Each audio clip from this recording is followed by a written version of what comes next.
हाँ दोस्तों, United States of America के अंदर जब से डोनाल्ड ट्रंप प्रेसिडेंट बने हैं, इनका मेजर कंसर्न है फॉरेन एड। इनका कहना यह है कि कई सारी फॉरेन एड जो कि यूनाइटेड स्टेट्स ऑफ अमेरिका अपने टैक्स पेयर से पैसा कलेक्ट करके लेके आता है, उस पैसे को दूसरे देशों को दिया जाता है, जबकि वो पैसा यूएस के टैक्स पेयर के कोई भी काम नहीं आता। इस कारण से इन्होंने अपने एग्जीक्यूटिव ऑर्डर से 90 दिनों के लिए सारी फॉरेन एड रोक दी है। इन 90 दिनों के अंदर इन फॉरेन एड को रीअसेस किया जाएगा और फिर डिसाइड किया जाएगा कि कौन कौन सी फॉरेन एड पूरी तरीके से बंद कर देनी है। हालांकि नोट करने वाली बात यह है कि बांग्लादेश की सारी फॉरेन एड पहले ही रोक दी गई है और पाकिस्तान की भी फॉरेन एड को अब रोका जा रहा है। ये फॉरेन एड सारी फॉरेन एड इंक्लूड करती है, चाहे वो यूनाइटेड स्टेट्स ऑफ अमेरिका के स्टेट डिपार्टमेंट की हो या फिर United state agency for international development यानी कि यूएसएआईडी की हो। तो दोस्तों, मैं शुभेंद्र चौहान इस सेशन में आप लोगों से चर्चा करूंगा कि यूनाइटेड स्टेट्स ऑफ अमेरिका के जो स्टेप हैं ये किस तरीके से इंडिया को इफेक्ट कर रहे हैं और यूएस इन फॉरेन एड को हकीकत में रोक क्यों रहा है। हर एक चीज़ के ऊपर बात की जाएगी, बट उसके पहले आप लोग मेरे साथ में SRC10 टेलीग्राम ग्रुप के ऊपर जुड़ सकते हो। मेरे क्लास की अपडेट, पीपीटी, पीडीएफ सब कुछ आपको हमें मिल जाएगी। यूपीएससी सीएससी की तैयारी करना है, इंडिया के टॉप एजुकेटर से ऑफलाइन क्लास के अंदर पढ़ना है, आप लोगों के पास में अच्छा मौका है। अनअकैडमी केवल ऑनलाइन ही रहा है, अनअकैडमी ऑफलाइन भी आ चुका है। दिल्ली के करोल बाग, मुखैनगर के अंदर, प्रयागराज के सिविल लाइन्स और बिहार के पटना के अंदर ऑलरेडी हमारे सेंटर्स खोले जा चुके हैं। अगर आप हमारे सेंटर्स के ऊपर जुड़ना चाहते हो तो ये कॉन्टैक्ट नंबर है, इस पर आप डायरेक्ट कॉल करके हमारी टीम से बात कर सकते हो। वो आपकी सारे इश्यूज को रिजॉल्व करेगी और उसके बाद आप अनअकैडमी से जुड़ पाओगे। साथ में प्रीवियस ईयर के क्वेश्चन, प्रीलिम्स के मॉक टेस्ट, एनसीईआरटी के नोट्स की समरी, मंथली करंट अफेयर्स की मैगजीन, इंडिया ईयर बुक, ये कुछ ऐसे डॉक्यूमेंट हैं जो कि अगर आप प्रीलिम्स के अंदर पढ़ के जाते हो तो 40% तक आपके मार्क्स के अंदर इजाफा होता है। अगर आप इन डॉक्यूमेंट को रीड करना चाहते हो तो डॉक्यूमेंट मैंने नीचे एक लिंक के अंदर दिए हुए हैं, वहां से आप पीडीएफ डाउनलोड करके उसे प्रिंट करा सकते हो। चलिए दोस्तों, अब समझने का प्रयास करते हैं यहाँ पे क्या हुआ है। देखो, यूनाइटेड स्टेट्स ऑफ अमेरिका जितनी भी फॉरेन एड है उन सबको रोक के रीअसेस कर रहा है, इस आधार पर कि हर फॉरेन एड अमेरिका के बेनिफिट में ही जाए। Recently United States of America की स्टेट डिपार्टमेंट की स्पोक्स पर्सन टेमी ब्रूस अपने एक इंटरव्यू के अंदर क्लियरली ये कह चुकी हैं कि हर फॉरेन एड को 3 सवालों से गुजरना पड़ेगा कि क्या ये जो असिस्टेंस दिया जा रहा है ये अमेरिका को और सेफ बनाएगा, क्या ये असिस्टेंस अमेरिका को स्ट्रांग बनाएगा, या ये असिस्टेंस अमेरिका को प्रॉस्परस बनाएगा।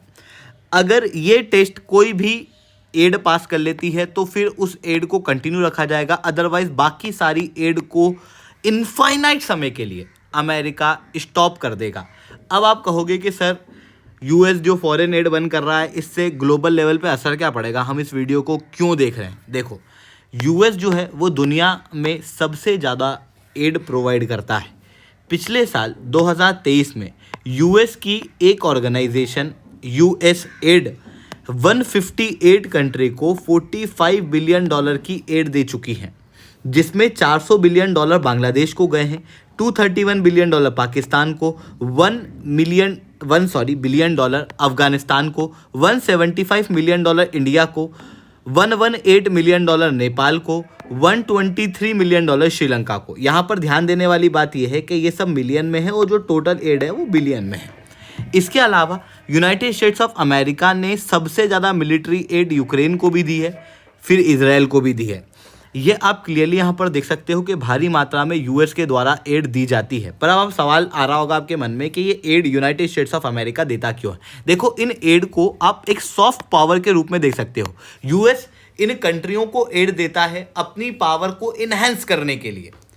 यूनाइटेड स्टेट्स के खुद के डॉक्यूमेंट ये कहते हैं कि उन 50 डेस्टिनेशन जहां पर अमेरिका के प्रोडक्ट जाते हैं उनमें से 43 डेस्टिनेशन ऐसी हैं जहां पर यूएस अपनी फॉरेन एड देता है। मतलब होता यह है कि यूएस किसी कंट्री को एड देता है, उस एड से एक पॉजिटिव इमेज दूसरी कंट्री के दिमाग में क्रिएट होती है यूएस को लेके, और फिर यूएस अपने ट्रेड या बाकी रिलेटेड चीज़ों को साथ में मिलकर रिजॉल्व कर लेता है। इवन कोविड-19 के समय पे यूएस ने हेल्थ असिस्टेंस भी दिया कई सारी कंट्रियों को, खास रूप से उसकी नेबरहुड में जो देश हैं उनको। इसके पीछे जो मेजर कारण है वो सिंपल है कि अगर ग्लोबल लेवल पे हेल्थ ठीक होगी तभी यूएस के अंदर हेल्थ ठीक होगी। क्योंकि समय ग्लोबलाइजेशन का है। एक भी कंट्री के अंदर अगर इन्फेक्शियस डिसीज फैलती है तो फिर यूएस में ही फैलेगी।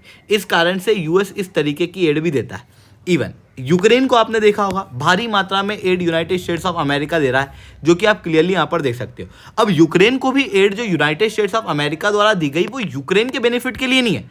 एक्चुअल में इस एड के माध्यम से, या कहूँ यूक्रेन के माध्यम से, यूएस जो है वो रशिया को काउंटर कर रहा है, जो कि क्लियर है कि यूएस अपने खुद के इंटरेस्ट में ये जितनी भी एड्स हैं ये सब प्रोवाइड कर रहा है।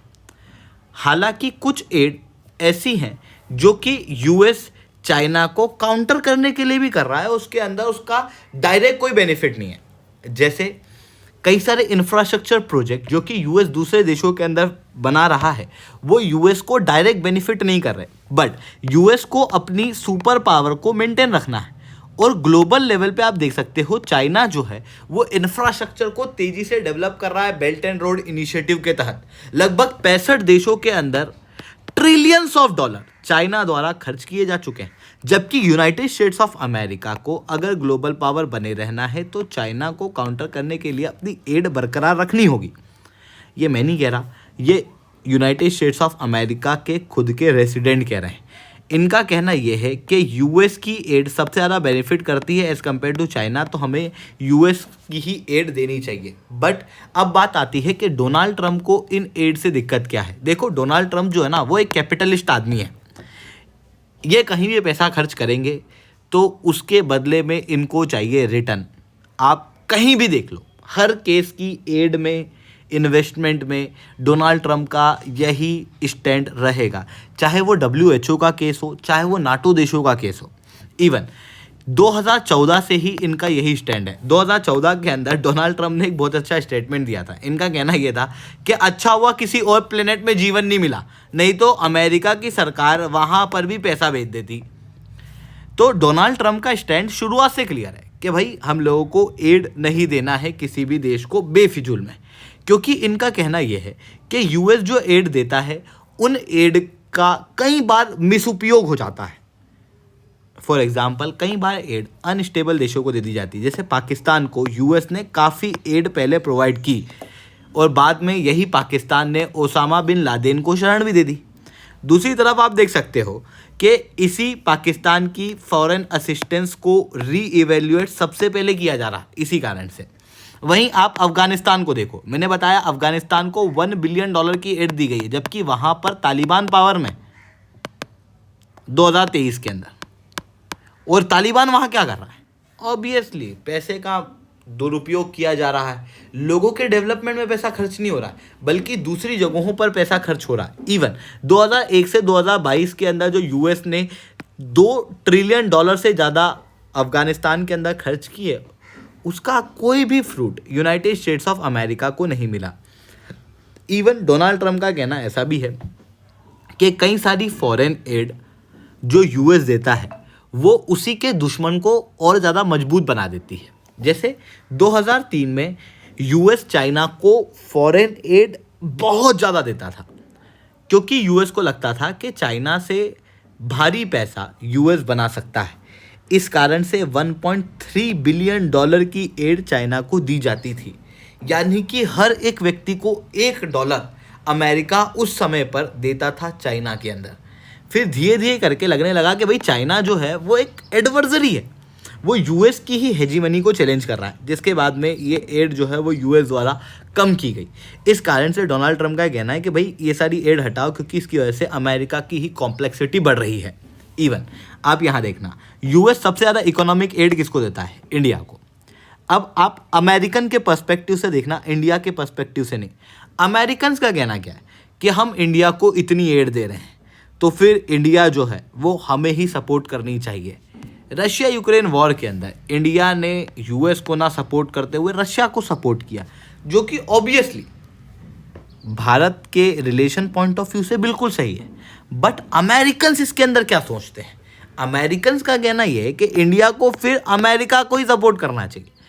और इन सारी चीज़ों को ध्यान में रखते हुए ये कह रहे हैं कि भाई हम एड जो है वो बंद करेंगे। इवन पूरी तरीके से एड को बंद करने की बात नहीं हो रही। आप समझो यहाँ पर एड को रैशनलाइज करने की बात हो रही है, रीअसेस करने की बात हो रही है। इवन आप अफ्रीका के अंदर देखो, अफ्रीका के अंदर यूएस भारी मात्रा में एड देता है। इस पैसे का प्रयोग अफ्रीका के डेवलपमेंट के लिए होना चाहिए, पर एक्चुअल में इसका प्रयोग जो है वहाँ पर करप्शन के अंदर होता है।